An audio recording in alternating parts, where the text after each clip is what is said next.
BJP इस वक्त 2022 में अपनी जीत की तैयारी कर रही है। आखिरकार कैसे अपने कार्यकर्ताओं को साथ जोड़े, कैसे अपने कार्यकर्ताओं को समझाए कि वोटर तक कैसे पहुंचना है और कैसे वोट लेकर आए और कैसे वापस से सत्ता में अपने कदम रखे। लेकिन मामला इतना आसान भी नहीं जितनी आसानी से कह दिया जाता है। बीजेपी के लिए इस वक्त बहुत सारी चुनौतियां हैं। इसी में एक बड़ी चुनौती जनाब अभी हाल ही में देखने को मिली है। ये चुनौती उनके खुद के भाजपा के सम्मेलन के दौरान सामने आ गई। ऐसा क्या हो गया भाजपा के सम्मेलन में कि योगी आदित्यनाथ को अपनी सफाई देनी पड़ गई। योगी आदित्यनाथ सम्मेलन में ब्राह्मणों पर ऐसा क्या बोल गए कि पिछले 4.5 साल की ब्राह्मण और ठाकुर के बीच की लड़ाई तुरंत खत्म करने की उन्होंने कोशिश की। लेकिन क्या वाकई में ऐसा हो पाया? आइए आपको बता देते हैं कि मामला दरअसल क्या है। सीएम योगी ने पूर्वांचल सम्मान समारोह में भाजपा द्वारा प्रबुद्ध वर्ग सम्मेलन कराए जाने और ब्राह्मणों के उनसे नाराज होने के सवाल पर जवाब दिया कि ब्राह्मण मुझसे खफा होते तो पंडित छन्नूलाल जी यहाँ क्यों बैठते। यूं ही नहीं, मैं बन जाता हूं।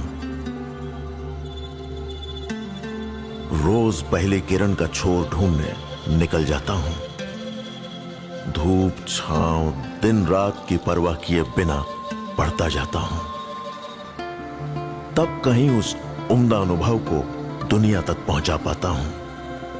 यूं ही नहीं, मैं रजनीगंधा बन जाता हूं।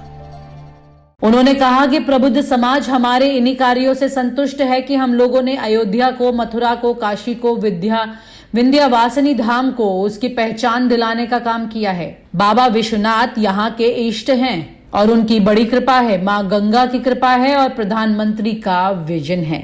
लेकिन क्या योगी आदित्यनाथ जी, प्रधानमंत्री जी का जो विजन है उसमें आप कहां पर ब्राह्मणों के साथ दूरी बनाते हुए फिट होते हैं? जरा इस पर भी गौर कीजिए। जिस तरह से उत्तर प्रदेश में पिछले 4.5 साल में सरकार की दूरियां ब्राह्मण समाज के साथ बनती चली गई, उसकी जवाबदेही छन्नूलाल जी का नाम लेने से पूरी नहीं हो जाती है। योगी आदित्यनाथ ये भूल गए कि छन्नूलाल जी का नाम लेने से ही पूरे ब्राह्मण समाज जिसको लेकर के नाराजगी बढ़ती जा रही है वो खत्म नहीं होती है।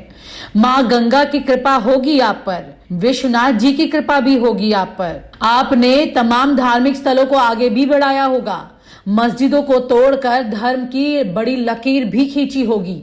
लेकिन अपने ही धर्म के अलग अलग समुदायों के साथ आपकी जो दूरी बढ़ती चली गई है उसकी सफाई सिर्फ पंडित छन्नूलाल जी के साथ नाम लेने से पूरी नहीं हो जाती है।